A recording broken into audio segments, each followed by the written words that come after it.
equals the pale light of dawn, filtered through the small, high window of your cubiculum, gently washes over the simple wooden frame of your bed. The mattress, filled with wool, yields to your form, and the linen sheet, somewhat rough against your skin, offers a modest comfort in the quiet pre-dawn chill. A faint aroma of yesterday's hearth fire, a lingering wisp of wood smoke and roasted grains, still clings to the air within the domus, a familiar scent that speaks of home and sustenance. Outside, beyond the sturdy walls of your urban dwelling, the city of Rome begins its slow, deliberate awakening, a symphony of distant murmurs barely perceptible through the thick masonry. The world of the Roman Republic, in this precise moment, feels vast and eternal, stretching out from your very doorstep. You stir, stretching limbs accustomed to the rhythmic demands of daily life. The first sounds of the household begin to rise from the depths of the domus, the soft scuff of a sandal on the mosaic floor of the atrium, the low murmur of voices from the household slaves already attending to their morning duties, perhaps preparing the iantaculum, the day's first simple meal. Your cubiculum itself is Spartan, as is fitting for an honest citizen of moderate means. A small chest holds your folded garments, a single oil lamp on a nearby shelf stands unlit, its wick still saturated from the previous evening's glow, and the walls are unadorned, save for a faded fresco depicting a pastoral scene, a pleasant, tranquil illusion. The coolness of the morning air, a welcome reprieve from the oppressive heat of a Roman summer's peak, drifts in, carrying with it the faint, earthy scent of damp stone and growing things from the interior garden. Rising from your bed, you reach for your tunica, a simple, knee-length garment of undyed wool. Its texture is familiar to your touch, a coarse, honest fabric woven on the loom of a local artisan. You slip it over your head, the heavy material falling into place with a practiced ease. Your feet seek out the comfort of your leather sandals, which sit ready by the bed, their straps cool against your skin. A small bronze basin on a stone stand holds water drawn from the household cistern, cool and invigorating. You splash it upon your face and hands, washing away the remnants of sleep, the sensation crisp and vital. This daily ritual, performed by every Roman from the humblest slave to the most powerful senator, grounds you in the shared rhythms of this ancient world, a testament to order and personal discipline. Stepping out of your cubiculum, you enter the atrium, the heart of your home. The morning light, now a little brighter, streams through the compluvium, the rectangular opening in the roof above, illuminating the shallow impluvium below, where rainwater is collected. The water in the basin is clear and still, reflecting the squares of sky above. The household gods, the Laras and Penates, gaze out from their small shrine, their painted faces serene, watching over the daily comings and goings of your family. The air here feels more expansive, the walls adorned with more elaborate frescoes depicting scenes from mythology or ancestral achievements, though perhaps not with the lavishness of a senator's villa. The rhythmic scraping of a broom against the tessellated floor tiles, the low hum of conversation, and the soft clatter of earthenware pottery from the kitchen indicate that the day's work has already commenced within your domestic sphere. You nod to a household slave, a young man from Gaul, who is diligently sweeping the floor, his face still heavy with sleep, but his movements precise. Your wife, perhaps already dressed in her stola and palla, might be overseeing the preparation of the iantaculum, which typically consists of simple bread dipped in wine, olives, or a little cheese, a sparse but sufficient meal to break the night's fast. The children, if they are still young, might be stirring in their own small rooms, their soft cries or giggles occasionally piercing the morning quiet. The Roman family, the familia, is the bedrock of society, and your role as pater familias, however modest your means, carries the weight of responsibility for everyone under your roof, a responsibility you embrace with Roman fortitude. Moving through the tablinum, an office-like space where family records are kept and where you might receive clients or guests, you pass into the peristyle, an open courtyard surrounded by a colonnade, enclosing a small garden. Here, the air is fragrant with the scent of herbs and blossoms, a tiny oasis of green amidst the stone and plaster of your home. A single fig tree, its broad leaves unfurling to catch the burgeoning sunlight, promises sweet fruit in the coming months. The gentle gurgle of a small fountain, a trickling sound from a lion-headed spout, provides a soothing backdrop to the increasing sounds of the waking city beyond your walls. This private garden offers a moment of tranquility before you immerse yourself in the boisterous energy of Rome, a brief communion with nature before the demands of human society press upon you. As you prepare to step out, a final glance towards the household shrine reinforces your connection to the traditions and beliefs that permeate every aspect of Roman life. The gods are not distant entities. They are present in the household, in the city, in the very fabric of existence. You offer a silent thought, a plea for good fortune, or simply an acknowledgement of their presence. The worn stone threshold under your sandals feels cool and smooth, a testament to countless footsteps over generations. The heavy wooden door, secured by a stout bronze bolt, now stands ajar, allowing the vibrant sounds and smells of the Vicus, your immediate street, to spill into the comparative quiet of your domus. The transition from the private realm to the public is immediate and stark, a sensory flood. The street outside is already bustling with a growing throng of pedestrians.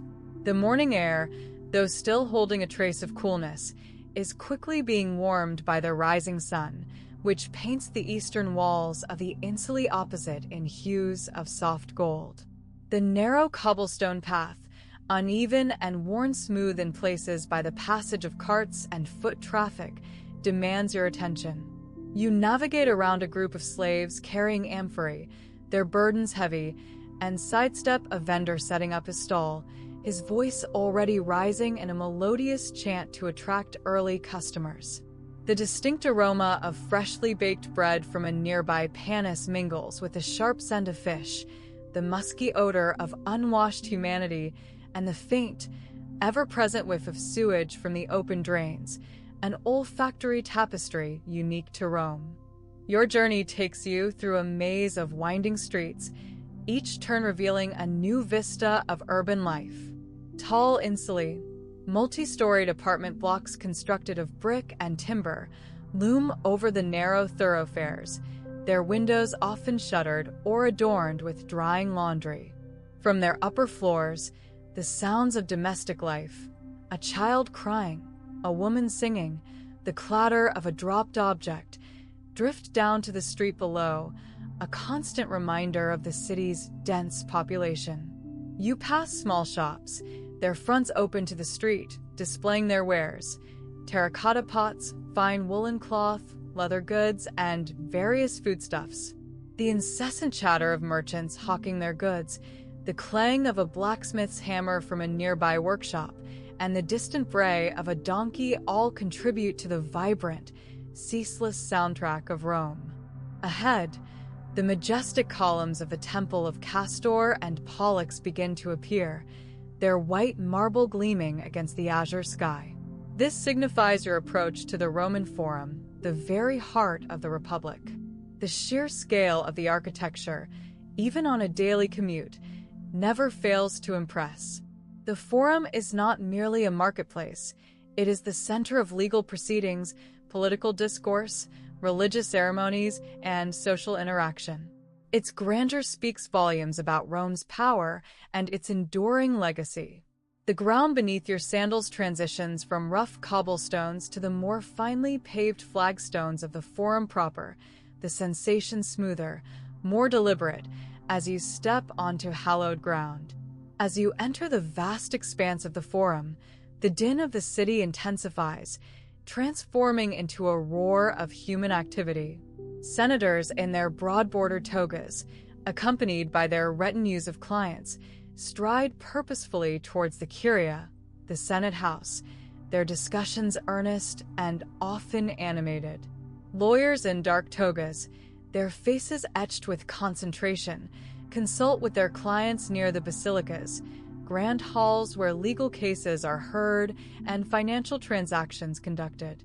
Orators practice their speeches on the rostra, their voices echoing across the open space, preparing to sway public opinion. The air vibrates with the energy of ambition, commerce, and the relentless pursuit of justice and power, the very lifeblood of the Roman state. You find your familiar place amidst this bustling panorama, perhaps near the venerable Temple of Saturn, where the public treasury is housed, or perhaps by one of the many merchant stalls, if your trade involves goods and transactions. The crowd presses around you, a river of humanity flowing in countless directions, each individual bound by their own specific purpose. The heavy scent of incense from a nearby temple mingles with the fresh aroma of fruit from a vendor's basket and the pungent odor of garlic from a passing citizen. You observe the diverse faces of Rome, the stern countenances of citizens from old families, the shrewd eyes of foreign traders, the weary but resilient expressions of laborers. Each face tells a story, a thread in the rich tapestry of the Republic. Your morning business commences, whether it involves negotiating the price of grain, supervising a client's legal affairs, or perhaps simply attending to civic duties mandated by your position. You exchange greetings with acquaintances, a brief nod, a customary phrase, acknowledging the intricate web of social connections that holds Roman society together. The Roman Republic thrives on these interactions, on the careful calibration of allegiances and obligations. The sun climbs higher, casting sharper shadows across the forum's pavement, and the marble of the surrounding temples begins to reflect the intense light, radiating a gentle warmth. The day promises to be long, filled with its customary demands and perhaps a surprise or two, as Rome ever pulses with unforeseen events. The hours pass with the measured rhythm of the city. The initial morning rush gradually subsides into a steady hum of activity. You witness a lictor, a public attendant, clearing a path for a magistrate, his bundle of rods, the fasces, a stark symbol of authority. You overhear snippets of conversations, news from the latest campaign in Gaul, a debate over a proposed law, gossip about a prominent family. The news, whether delivered by word of mouth or proclaimed by public criers, spreads rapidly through the forum, shaping opinions and influencing decisions. The Roman citizen is always connected to the public sphere, to the fate of the Republic, a constant participant in its unfolding drama. As midday approaches, the sun reaches its zenith, beating down with a renewed intensity. A faint perspiration moistens your brow, and the wool of your tunica feels heavier against your skin. The heat encourages a slight lull in the frantic pace of the morning, a natural pause before the afternoon's business and leisure.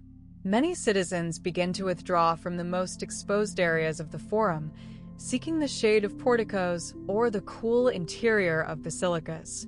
The time for prandium, the midday meal, approaches, a moment to replenish energy before the day's final efforts.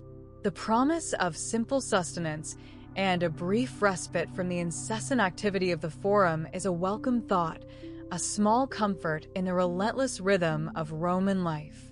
The early light, though still soft, had found its way through the narrow opening you called a window, painting a faint, shifting pattern on the rough-plastered wall opposite your cot.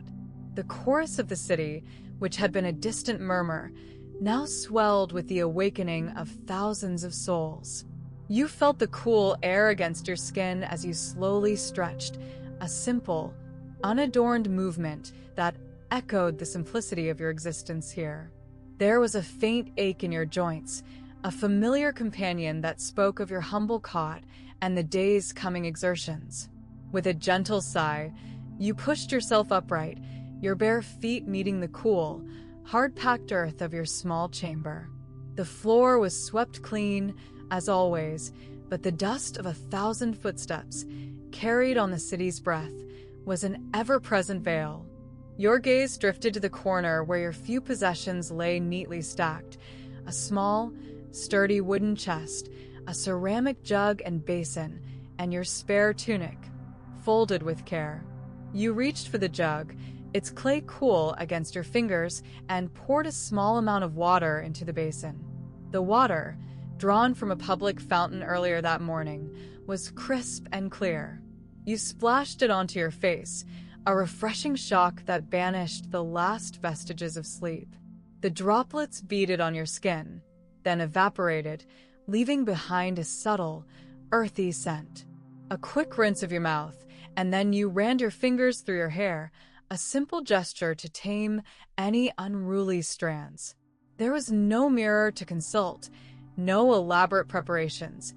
Your morning ritual was one of practicality and swiftness. Next, your clothing. From the wooden chest, you lifted your everyday tunic. It was a simple garment, woven from a coarse wool dyed a muted, natural brown, reaching just above your knees.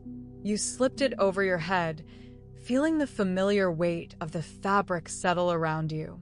The wool was a little scratchy against your skin, but it was sturdy and offered warmth in the cooler mornings and protection from the sun later in the day. You smoothed out the wrinkles, adjusted the folds over your shoulders, and then tied the simple rope belt around your waist. Your sandals, worn but still serviceable, lay beside the chest. You fastened the leather straps securely around your ankles, feeling the accustomed pressure. You were now dressed, ready to face the world. A quiet rumbling in your stomach reminded you that sustenance was due. Your breakfast was always a humble affair, taken within the confines of your small room before the full press of the day truly began. You retrieved a piece of yesterday's bread, hard and somewhat stale, from a cloth wrapped on a shelf. To this, you might add a small handful of dried figs, their sweetness a welcome contrast to the plain bread, or perhaps a small wedge of cheese, firm and slightly salty. You chewed slowly, deliberately, savoring each morsel. It was not a feast, but it was enough to fuel your body for the hours ahead. A final draught of water from the jug, cool and clear, washed it all down. With your simple meal complete, you carefully stowed away the few remnants, ensuring your small space remained tidy. Then, with a quiet sense of readiness, you made your way to the apartment's door. It was a simple affair of stout wood, secured with a basic latch. You drew it open, and the city's symphony, which had been gently filtered by your walls, now rushed in with an immediate, immersive embrace.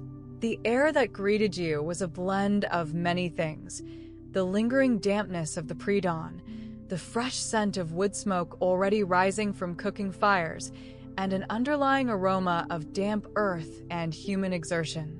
The narrow corridor of the insula, usually dim, was now streaked with slivers of sunlight filtering down from open doorways and upper windows. The sound of distant shouts, the lowing of animals, the rhythmic thud of a nearby carpenter's hammer, all converged into a single, vibrant hum. You stepped out into the bustling street, a vicus, or alleyway, that wound its way through this densely populated quarter of the city. It was still early enough that the thoroughfare was not yet completely choked with people, but activity was rapidly escalating. The multi-story insulae on either side loomed over you, their upper floors seeming to lean precariously towards each other, almost kissing overhead, leaving only a narrow ribbon of sky visible. From these lofty dwellings, laundry often hung from windows, colorful banners of fabric fluttering gently in the breeze, adding a domestic softness to the stern brick and timber facades. The street itself was a vibrant tapestry of daily life. Directly opposite, A taberna was just opening, its owner sweeping the entrance with a long broom, scattering dust and stray olive pits. The warm, inviting smell of freshly baked bread wafted from a pastrinum nearby, tempting passers-by with its homely aroma. You could hear the muffled conversations from within the shops as merchants began to arrange their wares. Bolts of fabric, terracotta amphorae, baskets of fresh produce. As you walked, you observed the other early risers. Laborers, their tunics short and practical, strode purposefully, their faces set with the day's tasks. Slaves, identifiable by their simpler attire and often carrying baskets or scrolls, hurried on errands for their masters. Here and there, you might catch a glimpse of a more affluent citizen, already clad in a cleaner, perhaps even whiter, tunic, occasionally with the beginnings of a toga draped over their shoulder if they were headed for more formal business. The colors of their garments were largely earthy: browns, ochres, faded reds, and blues, reflecting the natural dyes available. The ground beneath your sandals was uneven, a mix of packed earth, scattered cobbles, and the occasional discarded fragment of pottery. Small rivulets of wastewater, often carrying the refuse of the morning, flowed down the center of the street, making it prudent to stick to the edges. You had learned long ago to navigate this chaotic ballet of humanity and its detritus with a practiced ease, your senses constantly alert to avoid collisions or unforeseen obstacles. The sounds were an orchestra of urban life, the insistent cries of a water seller, his voice carrying above the general din, the distant creak and rumble of a cart making its way down a wider thoroughfare, the chatter of gossiping neighbors leaning out of their windows, the rhythmic clanging of a blacksmith's hammer from a distant workshop. It was a cacophony, yet it possessed a strange harmony, the pulse of a living, breathing city. The air itself held a complex bouquet of scents. The sharp tang of garum, the fermented fish sauce so beloved by Romans, mingled with the sweet aroma of roasting nuts from a street vendor. There was the earthy smell of straw from a passing donkey cart, the acrid bite of wood smoke from a cooking fire, and the undeniable, underlying scent of humanity, of sweat, unwashed wool, and sometimes the faint perfume of a passing citizen. It was an overwhelming sensory experience, one that had become so utterly familiar that it now felt like home. As you moved from your narrow vicus into a slightly wider via, the atmosphere began to subtly shift. The buildings, while still multi-storied, became somewhat grander, their brickwork often faced with stucco, sometimes painted in faded reds or yellows. The shops below them grew a little more specialized, displaying bronze lamps, fine pottery, or delicate jewelry behind their open fronts. Here, the flow of people was thicker, a constant stream of humanity flowing like a river towards the heart of the city. You passed by a public fountain, its steady stream of water a refreshing sight and sound. Women with amphorae waited patiently to fill their vessels, engaging in quiet conversation. Children, too young to be burdened with chores, chased each other through the legs of adults, their laughter bright and fleeting. Life here felt immediate, tangible, lived entirely in the open.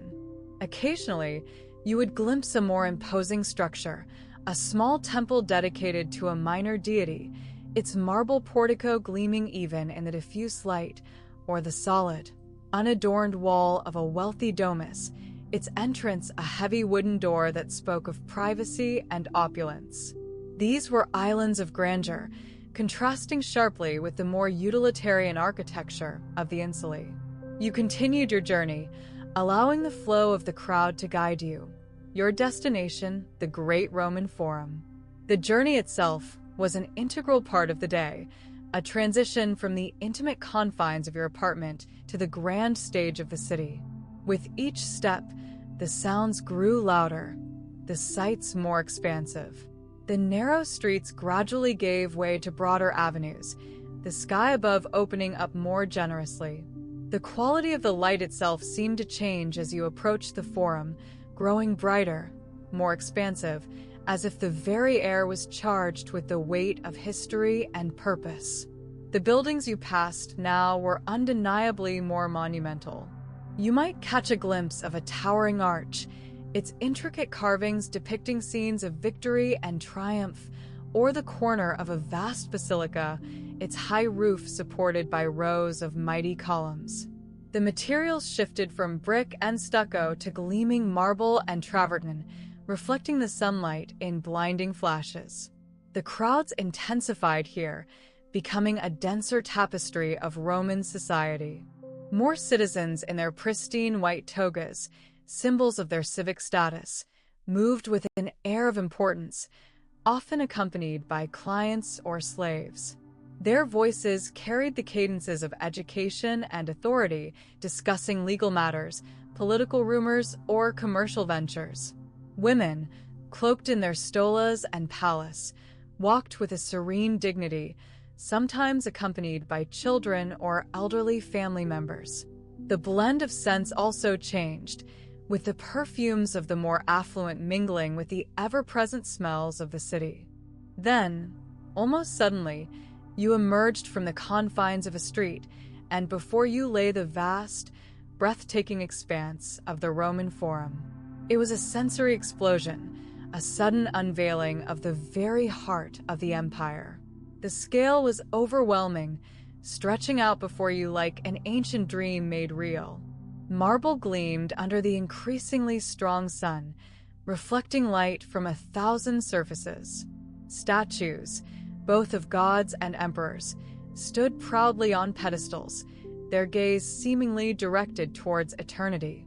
The air here was thick with 1,000 conversations, a roar of human activity that dwarfed the earlier street sounds. The constant murmur of legal proceedings from the basilicas, the impassioned cries of orators from the rostra, the hushed whispers of merchants haggling over prices, the clatter of scribes taking notes, the rhythmic footsteps of soldiers on patrol, all mingled into a complex symphony of power, commerce, and daily life. You found yourself standing at the edge of this grand piazza, a small figure in a vast landscape, taking in the spectacle. To your left, the ancient temples of Saturn and Vesta stood, their columns reaching towards the heavens, embodying centuries of devotion. To your right, the imposing mass of the Basilica Julia, a hive of legal and commercial activity, teemed with people. And straight ahead, through the grand triumphal arches, you could glimpse the monumental Colosseum, a distant promise of spectacle. The Forum was not just a place, it was a living organism, pulsing with the very essence of Rome. Citizens moved with purpose, slaves bustled on errands, politicians debated fiercely, and merchants hawked their wares. It was a theater of life, a place where the destinies of men and empires were shaped, and where the ordinary rhythm of your day intertwined with the extraordinary pulse of a civilization.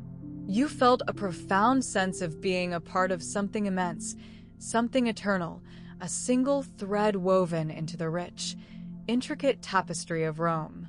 And as the sun climbed higher, casting longer shadows across the ancient stones, the day in this grand city was only just beginning to unfold.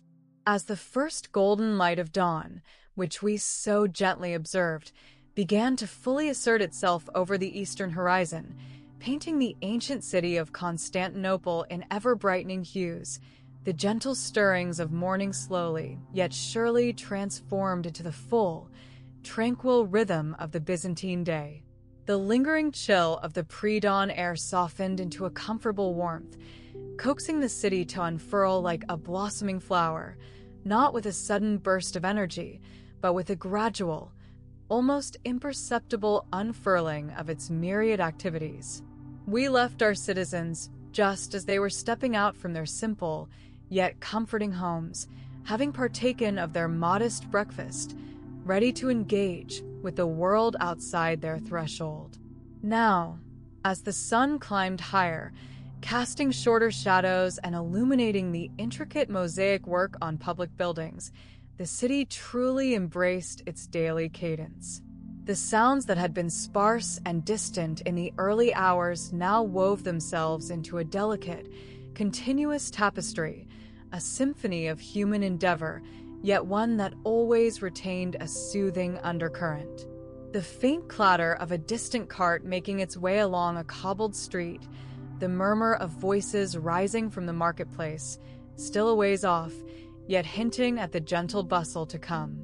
This was the mid-morning, a time of quiet purpose, of focused attention to the tasks that sustained life and community in this magnificent empire. Let us drift, for a moment, towards the heart of this activity, not to the cacophony of a modern market, but to the serene gathering places where goods and stories were exchanged. The Byzantine marketplace, or agora, was far more than a mere commercial hub. It was the very pulse of communal life, a place where the daily bread was bought, certainly, but also where friends met, news was shared, and the very fabric of society was subtly, yet firmly, rewoven each day.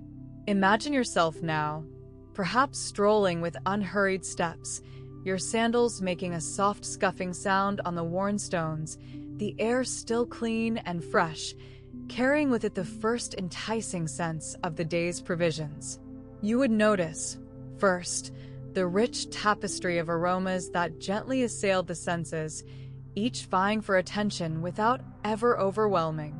The earthy scent of fresh-baked bread, still warm from the communal ovens, mingling with the sweeter notes of dried fruits, figs, dates, and apricots, piled high in woven baskets. A subtle spiciness would drift from the stalls of merchants specializing in exotic imports, bringing hints of distant lands, cinnamon from Ceylon, peppercorns from India, and fragrant frankincense for sacred rites. Beside these, the wholesome, green scent of freshly picked herbs, mint, oregano, thyme, destined to flavor the day's stews and sauces. Even the briny tang of olives and preserved fish, staples of the Byzantine diet, contributed to this olfactory symphony, each note a reminder of the bounty of their world. The visual feast was equally captivating, a vibrant yet harmonious mosaic of colors and textures. Terracotta pots, glazed and unglazed, stacked carefully, their surfaces reflecting the sunlight in soft gleams. Rolls of woolen cloth, dyed in muted earth tones or rich, imperial purples, lay draped over simple wooden frames, inviting a gentle touch. Baskets overflowing with seasonal produce, plump grapes, blushing pomegranates, crisp lettuces, and sturdy root vegetables, their natural beauty needing no embellishment. The merchants themselves, often seated on low stools, their voices soft and modulated, would engage in gentle bartering, a practice more akin to a polite conversation than a fierce negotiation. There was an inherent respect in these interactions, a recognition of mutual need and shared community. The pace was never rushed, always allowing for a moment of contemplation, a shared smile, perhaps even a brief exchange of pleasantries about the weather or family. Beyond the immediate bustle of the market stalls, deeper within the quiet alleys that branched off the main thoroughfares, lay the workshops of the artisans.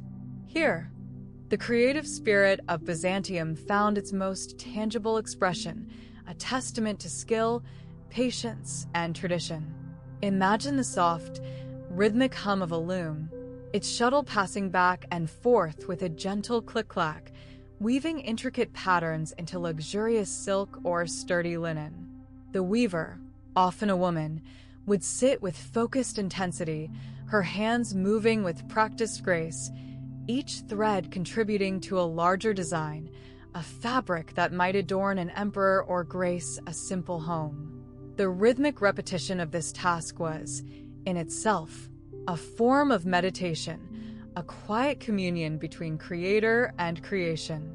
In another corner, perhaps, you might hear the soft tapping of a metal worker, not the clangor of a blacksmith, but the gentle shaping of copper or bronze into delicate household implements, oil lamps, or even intricate pieces of jewelry.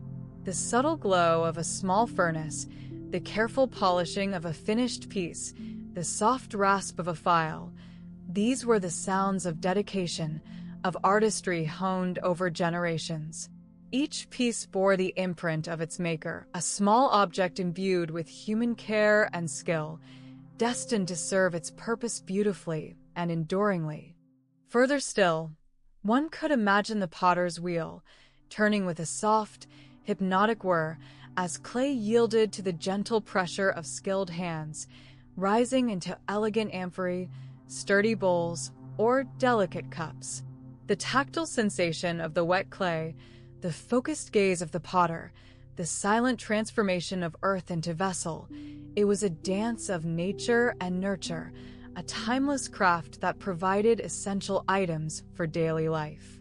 These workshops were not factories. They were sanctuaries of quiet creation, where time seemed to slow and the pursuit of beauty and utility converged. As we drift away from the artisans and back towards the public spaces, let us consider the world of knowledge and learning, hinted at by the scribes we saw heading to libraries in the morning.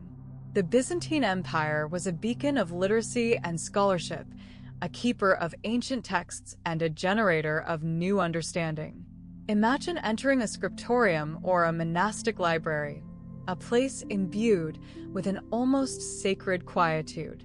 The air here would be cooler, perhaps carrying the faint scent of old parchment and beeswax. Sunlight would filter gently through high windows, illuminating dust motes dancing in the stillness. Here, scribes would be bent over their desks, quill pens scratching softly on vellum or papyrus. This was not a hurried task. Copying manuscripts was a meticulous, painstaking process, requiring immense patience and concentration. Each letter, each word, was rendered with careful precision, preserving the wisdom of the past for future generations. One could almost hear the silent discourse between the scribe and the ancient authors, Plato, Aristotle, Homer, the Church Fathers, as their thoughts were meticulously transcribed. The rhythmic rustle of a page being turned, the soft sigh of a scribe stretching, the occasional whispered consultation, these were the sounds of knowledge being preserved, of a legacy being meticulously carried forward. Younger students, perhaps, would be present too, gathered around a tutor, their voices low and earnest as they recited lessons in Greek or learned the intricacies of rhetoric and theology. Education was valued, not just for the elite, but also for its broader contribution to a cultured society. These halls of learning were not boisterous places, but rather environments of calm intellectual pursuit, where the mind was gently engaged, encouraged to ponder, to question, and to grow. The pursuit of wisdom was a slow, deliberate journey, much like the unhurried pace of daily life itself. As the sun reached its zenith, casting the shortest and sharpest shadows, the midday meal beckoned. This was often the most substantial meal of the day, a time for families to gather, for friends to share simple fare, and for a brief respite from the morning's labors. Imagine the gentle clatter of pottery in a small kitchen, the comforting aroma of a simmering stew, perhaps made with lentils or chickpeas, flavored with onions, garlic, and fresh herbs. Bread, freshly baked that morning, would be broken and shared, alongside a bowl of olives and perhaps some cheese. Meat was a luxury, often reserved for special occasions, but fish, particularly for coastal cities like Constantinople, was a more common and welcome addition. The preparation of this meal was, for many, a quiet ritual. The rhythmic grinding of grain in a hand mill, the slow stirring of a pot over a small fire, the careful washing and chopping of vegetables, these were tasks performed with a quiet focus and appreciation for the bounty that sustained them. Eating was not a hurried affair. Conversations would be soft, shared anecdotes gentle, a sense of quiet contentment pervading the simple gathering. The sounds would be of gentle chewing, the occasional clinking of cups as water or wine was poured, and the low hum of satisfied voices. It was a time to nourish not just the body, but also the spirit, in the comforting embrace of family and community. Following the midday meal, particularly during the warmer months, a period of repose or anapausis was customary. The sun, now high and potent, encouraged a slowing down, a retreat from the more active pursuits of the morning. This was not a time of idleness, but rather a gentle shift in activity. Many would seek the coolness of their courtyards, perhaps shaded by a fig tree or a grape arbor, where the air was still and the only sounds might be the distant chirping of cicadas or the soft rustle of leaves in a gentle breeze. This quiet afternoon provided an opportunity for simple pleasures.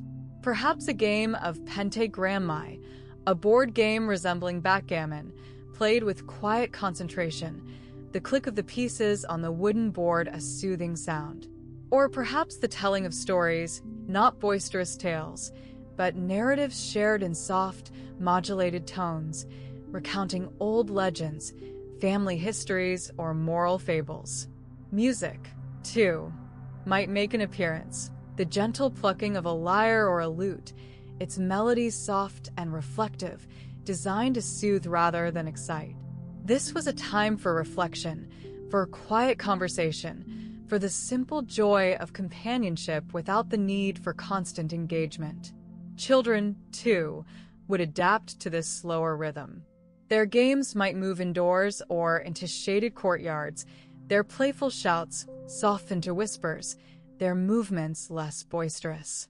They might engage in quiet crafts, mimicking the artisans, or listen intently to the stories told by elders, their imaginations weaving intricate tapestries in the stillness of the afternoon. Even their play had a certain gentleness to it, reflecting the overall calm pacing of Byzantine life. Throughout these various activities, from the early market exchanges to the quiet hours of study and the communal meals, the underlying social fabric of the Byzantine Empire was subtly reinforced. It was a society built on interconnectedness, on mutual reliance, and on a strong sense of community. The individual was never truly isolated. Their life was interwoven with the lives of their family, their neighbors, their fellow citizens, and their faith. The church, beyond its spiritual role, served as a profound social anchor, providing a focal point for gathering, for sharing, and for reinforcing common values. Even the distant sound of church bells, marking the hours or calling the faithful to prayer, contributed to this sense of continuity and shared existence, a gentle reminder of a larger, spiritual rhythm. The very architecture of the city, with its intimate courtyards, its public fountains, its bathhouses, and its beautifully adorned churches, fostered this sense of belonging. The narrow streets, designed for pedestrians and occasional carts rather than chariots, encouraged a closer interaction between people, a slower pace of movement that allowed for greetings, for observations, for a deeper connection with one's surroundings. As the afternoon hours began to wane, and the sun, having traversed its highest point, started its gentle descent towards the western horizon, a subtle shift in the city's energy would again become palpable. The intense heat of midday would begin to mellow, replaced by a softer, more golden light. The air might carry a slightly different quality, perhaps a hint of evening cool, or the first wisps of smoke from dinner preparations starting anew in some homes. The quiet hum of the day, which had so gently sustained itself through the morning and afternoon, would begin its slow transition, preparing the city for the rituals of evening, for the drawing in of the day, and the quiet contemplation that came with the gathering darkness. The sounds would soften further, individual voices becoming more distinct as the overall drone lessened, paving the way for the gentle closing chapter of a serene Byzantine day. Having immersed ourselves in the intricate dance of rain's sensations, the whispered secrets of a drizzle, the steady rhythm of a soft shower, the grounding fragrance of petrichor, and the visual poetry of a world softened by mist, we now arrive at the culmination of this journey. It's here, in the gentle aftermath of this multi-sensory experience, that the rain truly begins its work as a lullaby for the soul, preparing us for the profound rest we all seek. We've touched upon how these elements connect us to nature, offering a profound sense of peace. But what happens when this connection deepens, when the external world, transformed by rain, begins to gently reshape our internal landscape? It's in these quiet moments, as the day prepares to yield to night, that the true magic of a rain shower unfolds, not just as an external phenomenon, but as an internal transformation, an invitation to stillness. Imagine now, not just hearing the rain, but truly feeling it in the very core of your being. Feel the subtle vibration in the air, the way the sound seems to wrap around you, forming a cozy, auditory cocoon. This is a sanctuary, crafted by nature itself, a space where the usual clamor of the world outside begins to recede, becoming a distant, unimportant hum. Within this cocoon, your mind, often a busy marketplace of thoughts and worries, finds itself encouraged to slow down, to breathe, to simply be. The psychological impact of rain at this juncture is profound. It's a natural desensitizer, gently masking the jarring sounds that might otherwise penetrate your sanctuary: a car passing by, a distant siren, the murmur of the house. These sharper noises are softened, absorbed by the steady, unwavering blanket of sound that the rain provides. It's a white noise generator, custom-made by the earth, designed to soothe and obliterate distraction, allowing your focus to narrow, to turn inward. This consistent, non-threatening auditory input has a remarkable effect on our nervous system. It's like a gentle, rhythmic padding, signaling safety and comfort. Our ancient ancestors, tucked away in caves or beneath sturdy shelters, would have felt this primal reassurance. The rain outside, while a force of nature, meant warmth and safety inside. This deeply ingrained sense of security still resonates within us. We are, in these moments, connecting to a timeless comfort, a genetic memory of refuge. As the rain continues its steady descent, let your mind drift. Picture each tiny raindrop forming in the clouds, beginning its long, slow journey to the earth. Imagine its descent through the cool air, gathering momentum, then landing softly on a leaf, a pane of glass, or the welcoming soil. Each drop is a miniature act of surrender, letting go of the sky to become part of the earth. And in this visualization, you can begin to mimic that surrender. Let the sound of the rain become a metaphor for letting go. Each drop that falls can represent a worry, a tension, a fragmented thought that has clung to your mind throughout the day. Listen as these drops gently hit the ground, and with each sound, imagine a thought, a concern, a muscle tension, dissolving, washing away. It's not about fighting these thoughts or pushing them away forcefully. It's about acknowledging them and then allowing the gentle current of the rain to carry them downstream, out of your immediate awareness. Think of the rain as a great cleanser, not just for the dusty streets and thirsty leaves, but for the cluttered corners of your mind. It washes away the day's accumulated grime, the stress, the hurried moments, the unresolved frustrations. It purifies the air we breathe, and it purifies the space within us, leaving behind a fresh, clean slate, ready for the restorative power of sleep. This cleansing is not an active effort on your part. It is simply something the rain does, and you, by listening, by feeling, are invited to receive this gift. The cyclical nature of rain offers another layer of peace. It falls, it nourishes, It gathers, it evaporates, and it falls again. This endless, gentle cycle is a powerful reminder of the natural rhythms of life, of renewal and rebirth. In these moments, as you listen, you become a part of this grand, unending dance. You are not separate from nature. You are woven into its very fabric. And just as the earth welcomes the rain for replenishment, so too can your body and mind welcome the rain's gentle presence for your own replenishment. This process of surrender is not about emptiness, but about spaciousness.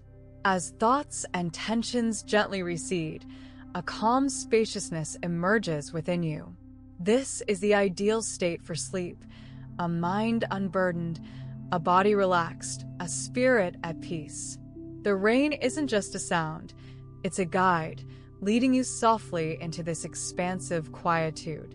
As the evening deepens and the rain continues its patient melody, let your attention settle on your breath.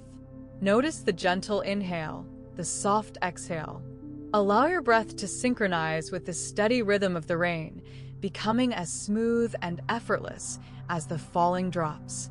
Inhale peace, exhale tension. Inhale calm, exhale worry. Let your breath become a soft wave, rising and falling, cradled by the consistent sound of the rain. Feel the warmth of your bed, the softness of your blankets. Contrast this internal coziness with the cool, refreshing presence of the rain outside. It's a wonderful duality, safe and warm within, while nature performs its ancient, beautiful work without. This contrast enhances the feeling of security and comfort, deepening your sense of refuge. You are perfectly placed, perfectly safe, perfectly ready. Imagine the rain nourishing everything it touches, the soil, the plants, the rivers. Now, imagine its restorative energy seeping into your own being. Each drop is a tiny pulse of renewal, cleansing your cells, relaxing your muscles, soothing your nerves. Feel this gentle nourishment spreading through your body, from the tips of your toes to the crown of your head, a liquid balm easing every ache, every stiffness. There's an ancient wisdom in the sound of rain, a timeless lullaby that has comforted generations. It speaks of patience, of persistence, of gentle sustenance. It asks nothing of you, demands no effort, only invites you to listen, to feel, to surrender. Allow its murmuring voice to speak directly to the deepest, most quiet parts of your spirit, reassuring them that all is well, that rest is deserved, that peace is here. Let your focus soften even further. You don't need to listen intently to every single drop or analyze every nuance of the sound.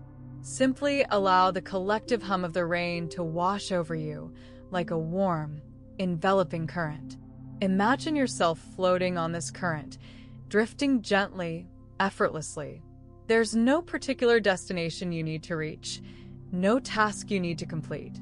Your only purpose now is to surrender to this quiet journey. Allow your eyelids to feel heavy, your jaw to soften, the muscles around your eyes to relax completely.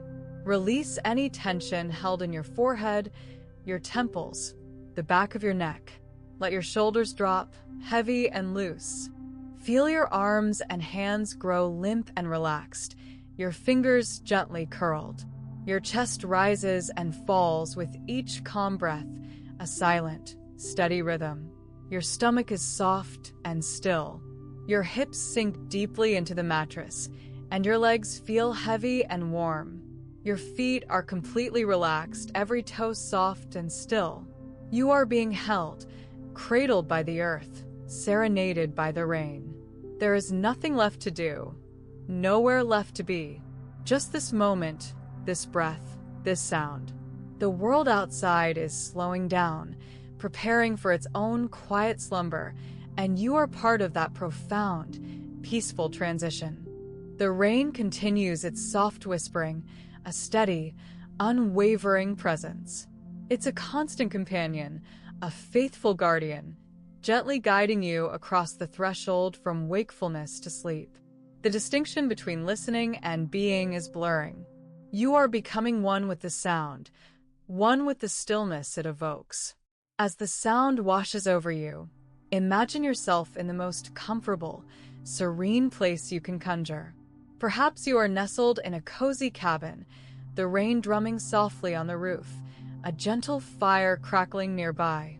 Or perhaps you are simply in your own bed, enveloped in warmth, watching the misty tendrils of rain dance on the window pane, your world reduced to this peaceful, contained space. The thoughts that might still linger, like faint echoes, are now too distant to grasp.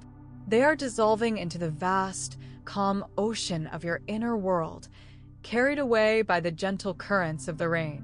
There is only a deep, abiding sense of peace, a quiet hum of contentment. Your breathing is slow and deep, your heartbeat a steady, gentle rhythm. Every cell in your body is relaxing, unwinding, letting go. You are sinking deeper and deeper into the embrace of your bed, into the heart of the rain's lullaby. The boundaries between yourself and the soft, enveloping sound are becoming indistinguishable. You are floating, effortlessly, on a sea of tranquility. The very essence of the rain, its gentleness, its constancy, its cleansing power, has permeated your being. You are renewed, softened, prepared. Sleep is not a destination to be rushed towards, but a natural, inevitable descent, like the gentle falling of the rain itself. So, let the final whispers of the rain carry you now. Let its soft, persistent rhythm be the last thing you consciously hear. Allow its calming presence to be the last sensation you feel. Drift now, softly, peacefully. Sink into the quiet embrace of deep rest. Sweet dreams, enveloped by the soothing symphony of the gentle rain. May your sleep be profound, restorative, and utterly peaceful. Let the rain be your lullaby as you drift away now into the soft, comforting silence of a sleep so deep, so serene, that you awaken refreshed, renewed, and utterly at peace. Good night.